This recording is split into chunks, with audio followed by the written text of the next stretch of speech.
I suppose that's one way to watch the game. If the crowd noise is a bit too much, you can watch the wall projection in the lobby. Less congestion and better seating. Number 4 Big Piney at number 5 Lyman, first quarter. Lyman wearing the white. Brandon Jaggy is on a fast break. He has one defender to get around, and he would get around him to score the first bucket of the game and put his team on the board first, 2-0. The Eagles were living up to their namesake in the early goings. True Lueck is going to fly like one, and his eagle-eyed vision hits the bullseye for 3. That would make this a 5-1 contest, which is a good start as far as he was concerned. The opposition was trying to punch their way in, but the defense was ready for them. Brighton Bluebell will come up with the loose ball, and he will race down to the other end and lay in 2 of his 10 points. Everything was clicking so far for the home team because they have a 9-4 advantage. And the defense was creating more opportunities for the offense. Blumel with the deflection, and then he will get the ball to Lueck. The sophomore was warming up from behind the arc, and he will can 3 more of his 17. Lyman has been taking charge so far, ahead 12-4. Big Piney was a little slow out of the gates, but they would get it in gear. Jordan Banks drills a 3, and he was just getting started on his game. Now his team is trailing 17-9. The punchers were starting to find their punch, and they got it on this highlight. J.D. Fear with the assist to Banks, hoop and 1.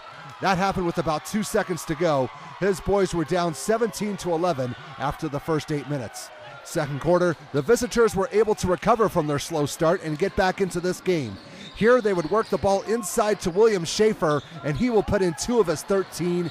Now they only trail by 4. It's 17-13.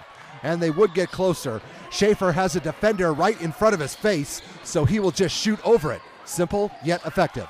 BP is down 17-15, which is the closest they have been since the game started. The Eagles were not about ready to give up that lead, not without a fight. Drew Rollins will shoot over his defender as well, but he gets the contact and the bucket. The senior had a double-digit game with 10 points. Now it's 19-15. Things in the 2A Southwest have been pretty crazy this season. That's why this game was important. Lueck understood what needed to be done, and he did it to put his squad ahead by a count of 21-15. And the opposition did what they had to do as well. Banks put in 24 into his account. This baseline drive would get his squad back to within striking distance, trailing 21-19.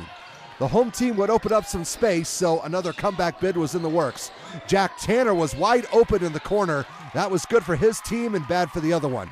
Big Piney was thankful that they were only down 28-24 going into the locker room.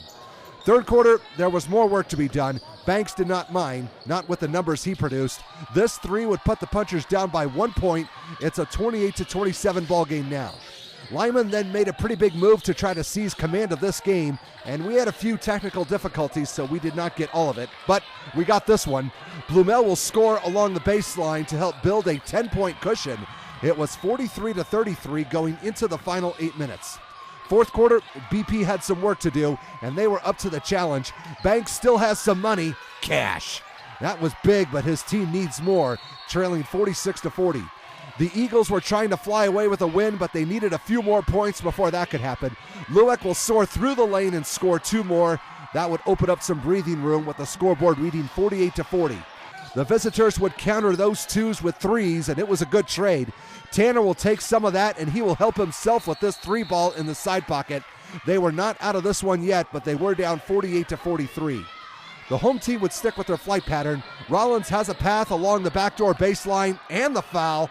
The 3-point play would give his boys an 8-point advantage. It's 51-43. The punchers, though, still had something left in them. Schaefer's going to tough it out and get a big 2 points. It was part of a late run and get the score close. It was 53-50.